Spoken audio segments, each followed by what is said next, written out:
Akkam jirtu ijoollee nagaa keessanii kuni qophii ijoollummaa kooti. Qophii ijoollummaa koo guyyaa har'aatiin Dooktar Guddataa Hinnikkaa Waliin kan turtii taasisnu ta'a jechuudha. Hanga xumura qophii keenyatti akka nu waliin turtan isin affeerra. Baga nagaan dhuftan. Baga nagaan na eddee baabee. Waa'ee ijoollummaa kiyya ijoollee wajjin akka qoodu hiree waan naa kenniteef galatoomsin jedha baay'ee natti tola waan ta'eef. Dooktar Guddataa eessatti dhalatanii eessatti guddatan? Kofalee Arsii keessatti dhaladhee haati kiyya haadha ofiitiif na guddifte. Kanaaf daa'imummaa kiyyaan gaara Duuroo keessatti guddadhe. Haalli guddina keessanii maal fakkaata? Ijoollummaatti taphni isin taphattan tapha akkamii fa'aa ture? Yeroon ijoollummaa kiyyaa yeroo baay'ee bareedaa ture. Biyya bareedduu keessatti guddadhee saba bareedaa keessatti guddadhee ilmi akka biratti guddate immoo boonsaan guddataa baay'ee akka addaatitti qabamee guddadhee garuu immoo akkuma ijoollee hundaatu daa'imummaa kiyyarraa ijoollee xiqqoo gaafa ta'u hoolaa tissuun loon tissuun ijoollee wajjin taphachuun baay'ee bal'ina Oromiyaa keessatti ollaa kenna wajjin guddanne. Taphni ani yoo san jaaladhu baay'eedha.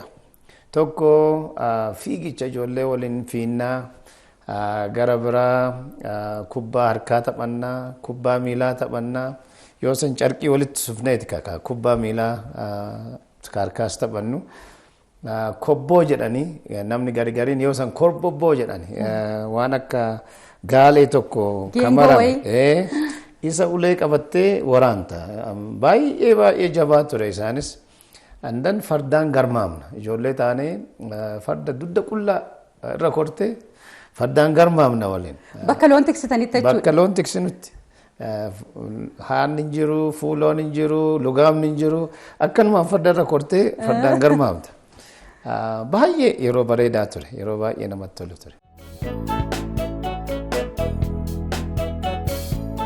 Haala kamiin gara mana barnootaatti deemtan?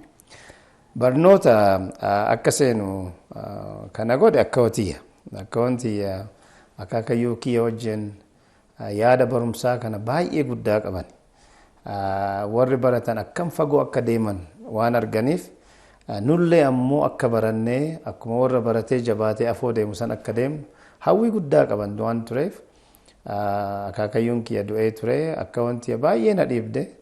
Barumsa jala qabe yeroo jala qabu san baay'ee cimaan ture fedhiin qabu waan ta'eef fedhiin kiyya loon keessatti taphachuudha amma taphootuma sitti mekana baay'ee sitti tola ijoollee daraboo kan kee wajjin fiiddee taphattee maal yoo gootu ijoollummaa kanatti sitti tola akka wanti ammoo kaayoon isii san hin turre kaayoon isii akka baradhee fagoo deemu waan tureef akkasiin mana barumsaa na galchitee semisteera tokko inuma kufe waanuma hundaan kufee galee haadha tiyyatti bakka kufeera akka hotiyyatti kufeera ammaan booda itti fufuu hin danda'u jedhee yotti egaa kufte qeettaaf waannaan jettu na fakkaataa ture baay'ee gaddite hamileen isii cabe bakka akka nama hin tumani nama guddaa waan taateef na qabattee naan baatee kottu wajjin deemnaa jettee baay'ee na gorsite uduu na gorsitu rooppilaan bararaa dhufe. Rooppilaan bararaa dhufnee Guddataa kottu mee ilaali rooppilaa sannaan jette. Maali jedheen? Maalinni wanni kun jennaan rooppilaa jedheen. Eenyutu deemaa raanii naan jette. Hin beeku an jedheen. Waaqa moo nama moo qilleensatu deemaa raanii naan jette. Namuma ta'aa jedheen. Cadhiftee ammas naan deemtee rooppilaa san akkanaa barartu barbaada. Akka ati na jalaa kuftuun barbaadu jettee bootte. Boonni isii sun onnee na cabse.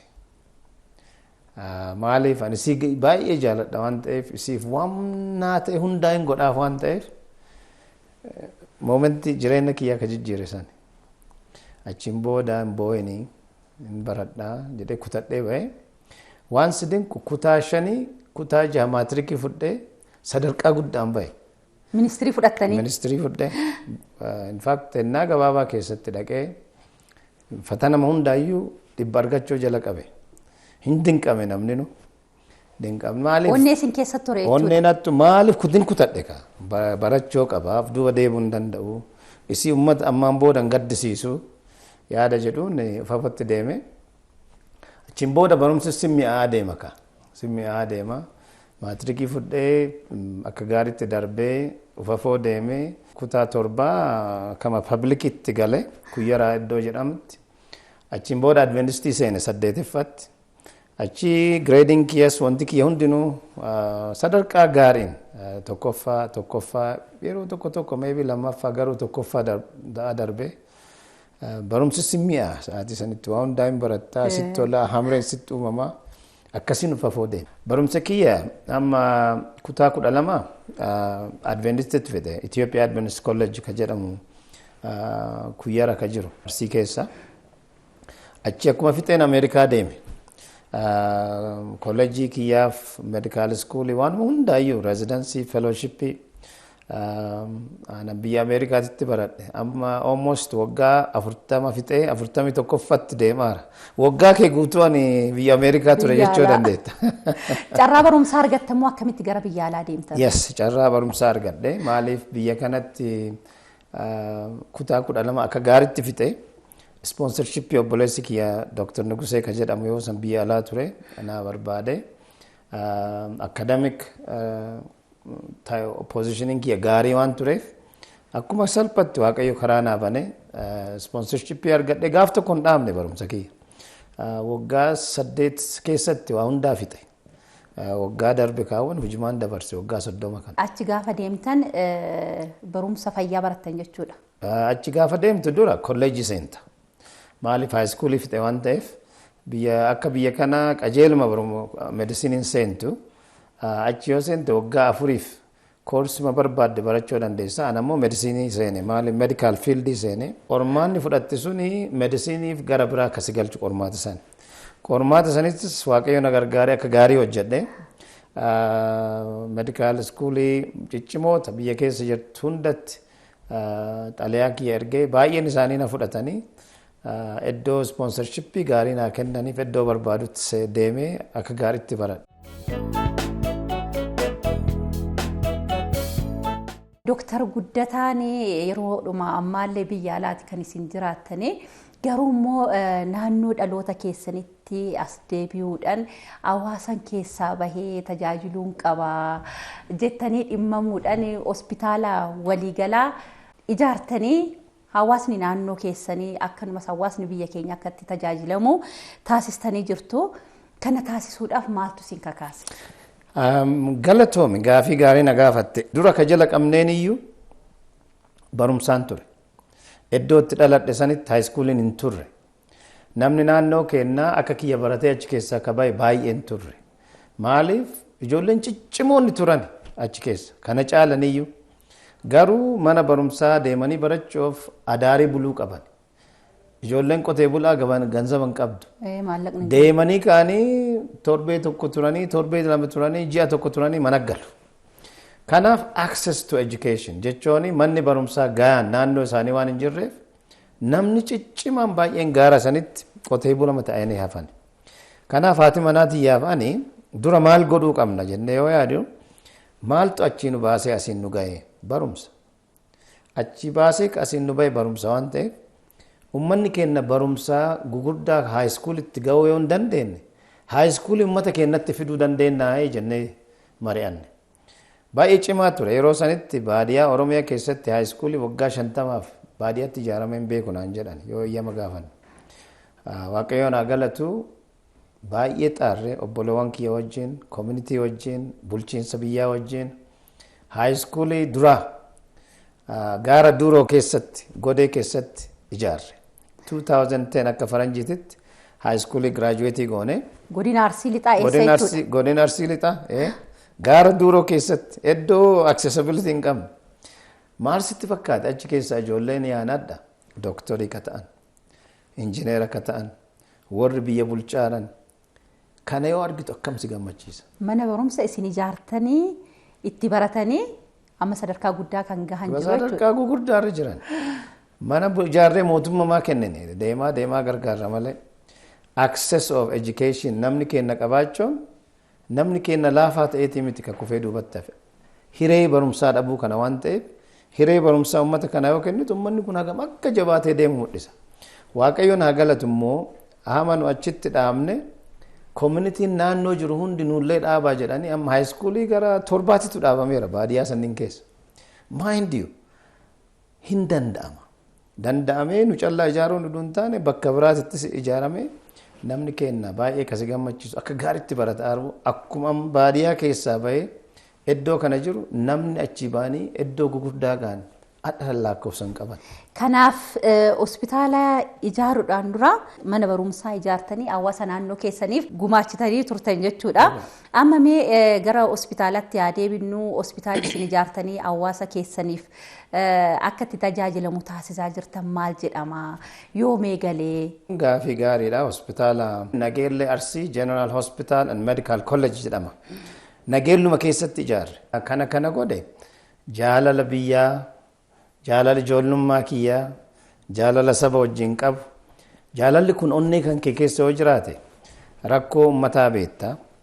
Barumsi kiyyaaf, beekumsi kiyyaaf, qabeenyi kiyya immoo uummata keessaa bahee waan tokko yoo goone gammachuu hin qabu. Uummanni Oromoo harka 100 keessaa harki 90 baadiyyaa jiraata.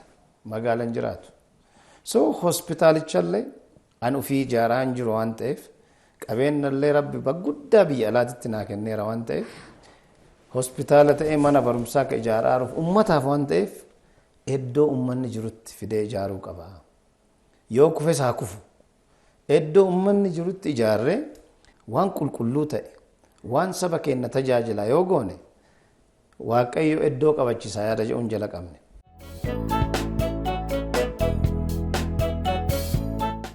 Yeroo duraatiif qaddoo xiqqana qaawwa xixinnoo laaparooskoopiin hojjetan Oromiyaa keessatti nuti hojjete. Lafee hip replacement ka jedhamu kana lafee baay'ee advanced surgery ka ta'e tiimii ajaa'ibaa ka ta'e cimaa biyya alaatii meeshaa guutuu qabatanii dhufanii uummata keenya asitti akka tajaajilan haakimoota keenyallee training akka godhan cataracts campaign for example surgery ijaa kana bilisaan nama 5,000 ol bilisaan waan tokko duun kaffalcheef. Torbee darbii kana keessa yaalli isin eegaltan maalidha inni? Galatoomi amma dhibeen kalee kun biyya keenyatti baay'ee guddaa ta'eera. Waan irraan duun irraa namni du'uun qabu ka jedhuun mashinii 6 binnee algaa 6 wajjin haarawa state of the art ka ta'e tiimii keenya training goone kalee miicuu jala qabneerra. Baay'ee nama gammachiisa. Sidinqa. Lakkoofsan qabu namni naannoo keenyaa ka'anii iddoo fagootti yaalamaa gariin isaanii abdii kutanii manatti galaniiran. Rabbiin galanne haa ga'u kunniin mana ofiitii ba'anii yaalamanii mana ofiititti yoo deeban sirriitti fayyu jedhee yaadna. Isin daa'imman kanaaf mee maal dhaamtu? Akka isinii dhaamu tokko barumsi laga nama ceesisa. Barumsaan jabaachuun waan jireenya keessan hawwitan hundaayyuu isinii kenna dhugumaanuu. Kana tokko abbootiif haawwatii keessan dhaga'u. 2 rabbiin sodaachuu. 3 immoo waan tokko hin ta'a jettanii murteeffattanii ka'u. Kun 3 yoo jiraate kana irratti hojjechuudha. Kana irratti barumsi akka gireedii gaarii akkanumaan hin argatan. Abbaaniif haati keessan isin gargaaru. Waaqalleen sodaattu. Gaafa fedhii qabaattan. Fedhiin kiyya kana gaafa jettanii kaatan akkuma an kuno gaafa kufu irraa jala qabee akka hootii gammachiisuu qaba barumsaan jabaachuu qaba iddoo tokko gahuu qaba jedhee achiin booda haakimii ta'a jedhee hoossaneen Waaqayyus na gargaare anis jabaadhee hojjedhee haakimii rabbi na godheera. Akkuma kiyya kana baay'een keessan jajjabootan eeyyuu caaltan aanummaan kufaa tureyyuu adda jabaadhee gaafa kutatan gaafa irratti hojjetan fagoo deeman waan ta'eef Waaqayyo immoo kana irratti isin gargaara. Waanuma barbaadan ta'uuf wanti isin dhoogu hin jiru. Kanaaf wanti guddaan muratanii waan ta'an muratanii waan adda barbaadan boruun taa'u dhabuun hin danda'ama. Koorsii keessan jijjiiruu hin dandeettan. Doktora ta'a jettanii injineerii ta'uu hin dandeettan. Doktora ta'a jettanii aartistii ta'uu hin dandeettan. Doktora ta'a jettanii makaanikii ta'uu wantuma barbaadde yoo taatan jabaattanii adda hojjechuu dhugaa Waaqaa irraa goruu dhabu maatii keessan dhaga'u achiin booda yoo jabaattanii hojjettan Waaqayyo bakka gaarii bakka isinii ta'u bakka of jijjiirtanii saballee biyyallee itti jijjiirtanii isin gaa waan ta'eef jabaadhaa guddadhaa hojjedhaa nu bulchaa jenna. qophii ijoollummaa koo torbee kana akkuma daawwachaa turtan Dr. Guddataa Hinnikkaa waliin turtii taasisne kanarraa waa hedduu akka barattan ni abdanna. Torban nama biraa qabannee agaa walitti deebinutti torban gaarii.